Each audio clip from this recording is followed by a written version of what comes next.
로마 신자들에게 보낸 서간 3장.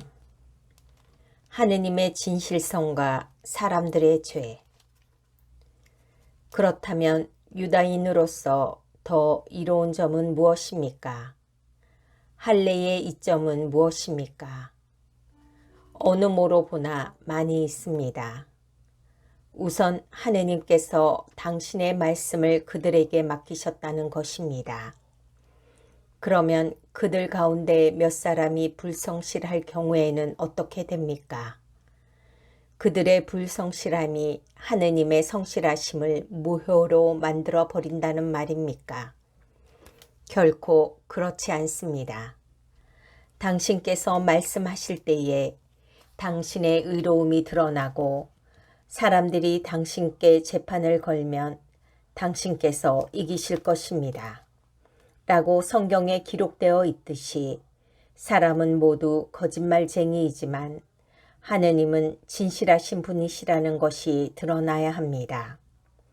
그런데 우리의 불의가 하느님의 의로움을 드러낸다면 무엇이라고 말해야 합니까?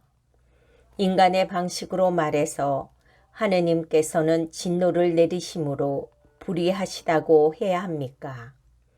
결코 그렇지 않습니다. 그래서야 하느님께서 어떻게 세상을 심판하실 수 있겠습니까? 나의 거짓으로 하느님의 진실하심이 더욱 돋보여 그분 영광의 보탬이 된다면 왜 내가 여전히 죄인으로 심판을 받아야 합니까? 더 나아가서 악을 행하여 선이 생기게 하자고 해야 하지 않겠습니까? 사실 어떤 자들은 우리가 그런 말을 한다면서 우리를 비방하고 있습니다.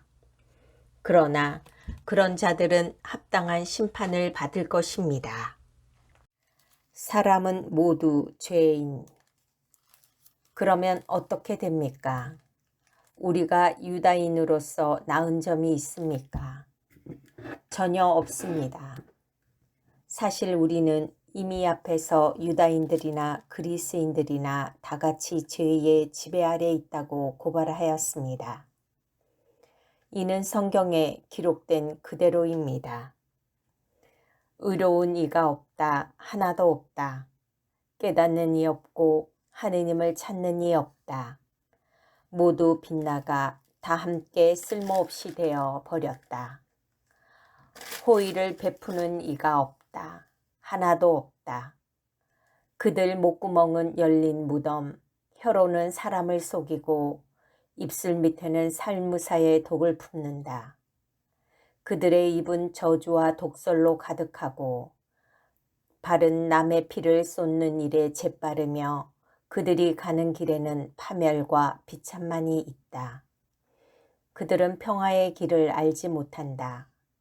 그들의 눈에는 하느님을 두려워하는 빛이 없다. 우리가 알다시피 율법이 말하는 것은 모두 율법 아래 사는 사람들에게 해당됩니다. 그래서 모든 입은 다물어지고 온 세상은 하느님 앞에 유죄임이 드러납니다. 어떠한 인간도 율법에 따른 행위로 하느님 앞에서 의롭게 되지 못하기 때문입니다. 율법을 통해서는 죄를 알게 될 따름입니다. 믿음으로 의롭게 되는 길.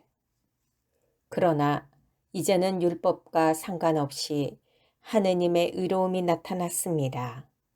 이는 율법과 예언자들이 증언하는 것입니다. 예수 그리스도에 대한 믿음을 통하여 오는 하느님의 의로움은 믿는 모든 이를 위한 것입니다. 거기에는 아무 차별도 없습니다.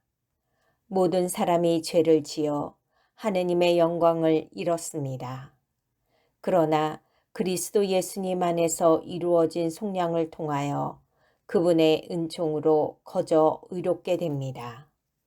하느님께서는 예수님을 속죄의 제물로 내세우셨습니다. 예수님의 피로 이루어진 속죄는 믿음으로 얻어집니다. 사람들이 이전에 지은 죄들을 용서하시고 당신의 의로움을 보여주시려고 그리하신 것입니다. 이 죄들은 하느님께서 관용을 베푸실 때에 저질러졌습니다. 지금 이 시대에는 하느님께서 당신의 의로움을 보여주시어 당신께서 의로우신 분이며 또 예수님을 믿는 이를 의롭게 하시는 분임을 드러내십니다. 그러니 자랑할 것이 어디 있습니까? 전혀 없습니다. 무슨 법으로 그리 되었습니까? 행위의 법입니까? 아닙니다. 믿음의 법입니다. 사실 사람은 율법에 따른 행위와 상관없이 믿음으로 의롭게 된다고 우리는 확신합니다. 하느님은 유다인들만의 하느님이십니까? 다른 민족들의 하느님은 아니십니까? 아닙니다. 다른 민족들의 하느님이시기도 합니다. 정녕 하느님은 한 분이십니다. 그분께서 할례 받은 이들도 믿음으로 의롭게 하시고 할례 받지 않은 이들도 믿음을 통하여 의롭게 해주실 것입니다. 그렇다면 우리가 믿음으로 율법을 무효가 되게 하는 것입니까? 결코 그렇지 않습니다. 오히려 율법을 굳게 세우자는 것입니다.